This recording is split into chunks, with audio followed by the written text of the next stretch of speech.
Unreal Engine 5 rotation axis run, and today we will talk about locals and world space coordinate. And here I will select this object, and now I make sure this space is world space coordinate, and I select rotation, and I rotation this object, and yeah, you can see this object is rotations follow the wall.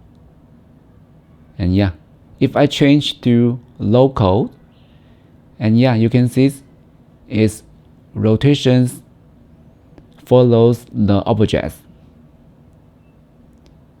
Yeah, if I select this one and I move this position, and you can see this position follows this object.